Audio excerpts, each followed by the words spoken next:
At sa ating pong unang-unang balita, napanatili nga po ng bagyong Basyang ang lakas nito habang unti-unting lumalapit sa may bandang silangang bahagi po ng Mindanao. Huling namataan ng bagyo sa layong 440 kilometers, silangan ng Hinatuan, Surigao del Sur. Ito'y kumikilos pakanluran, timog kanluran sa bilis na 15 kilometers per hour. Taglay po nito ang lakas ng hangin na aabot sa 65 kilometers per hour at pagbugso naman na hanggang 80 kph.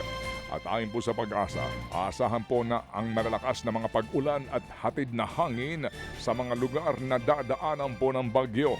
Sa ngayon po nakataas na ang signal number 2 sa Surigao del Norte, Surigao del Sur, extreme northern portion ng Davao Oriental, Agusan del Norte, Agusan del Sur, Misamis Oriental, northern portion po ng Bukidnon at maging sa Camiguin Island.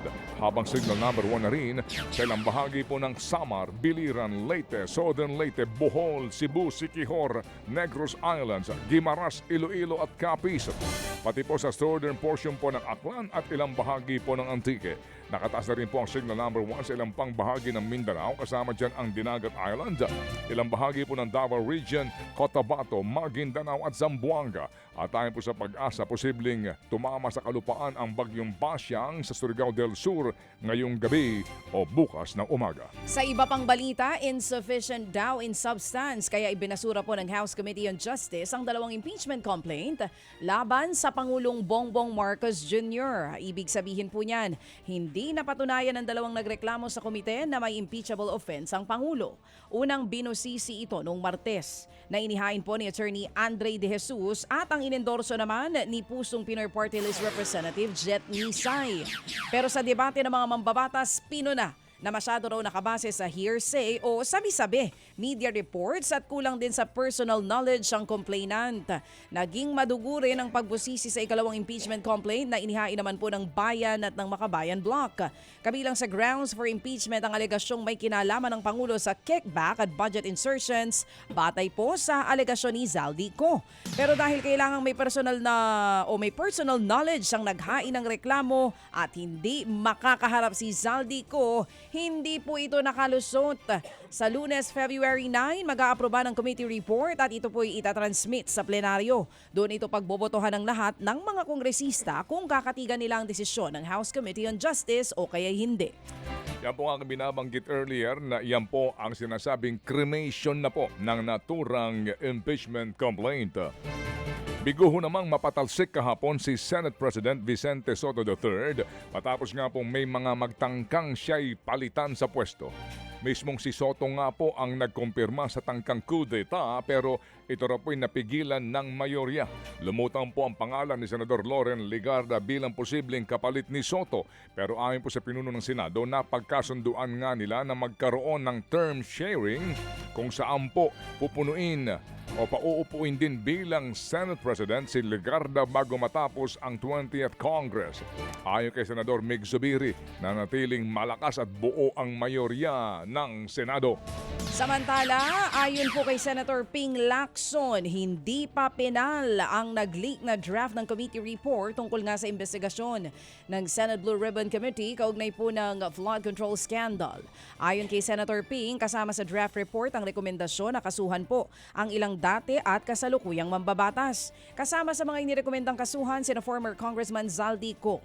Kasama rin si Senator Bong Revilla. Pati ang mga senador na sina Jinggoy Estrada, Joel Villanueva at maging si Cheese Escudero. Damay din sa pinakakasuhan si dating Congresswoman Mitch Cahayon Uy.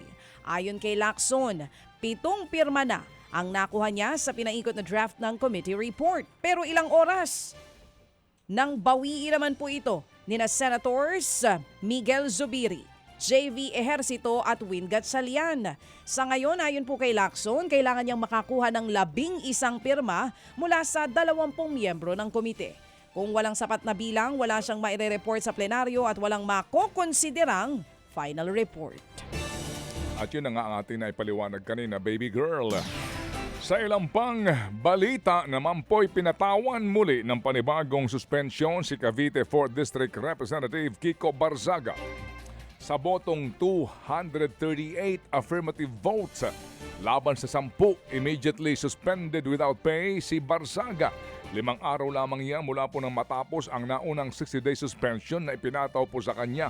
Ayon kay House Committee on Ethics Chairperson J.C. Abalos, imbis daw kasi na magtino si Barsaga ay kabaliktaran daw ang nangyari. Habang suspendido pa raw si Barsaga mula December 1, 2025 hanggang Enero at 30 ay patuloy pa rin daw ang umano'y repeated escalating misconduct ng kongresista. Pero si Davao City Congressman Paulo Duterte at ang kanyang mga kaalyado kinundi na ang muling pagsuspende kay Barsaga. Giit ni Congressman Duterte, may karapatan daw si Barsaga sa freedom of expression. Biniraho naman ni Barsaga ang Kamara na ginagamit lang ang suspensyon sa kanya para ilihis ang issue mula sa flood control scandal. Mga kapatid, brothers and sisters, saan ka pa? Dito na tayo sa totoo. Dito na tayo sa True FM. Mga kapatid, mag-subscribe and follow po kayo sa social media accounts ng True Network PH. Yan po kami. Hanapin nyo lang True Network PH, Facebook, Instagram, YouTube, TikTok, and podcast. Mapa Apple or Spotify man yan, mahahanap nyo kami. Lahat ng mga napapanood at napapakinggan nyo po sa programa, nasa social media accounts namin yan. So, paano mga kapatid? See you sa social media! Ito tayo sa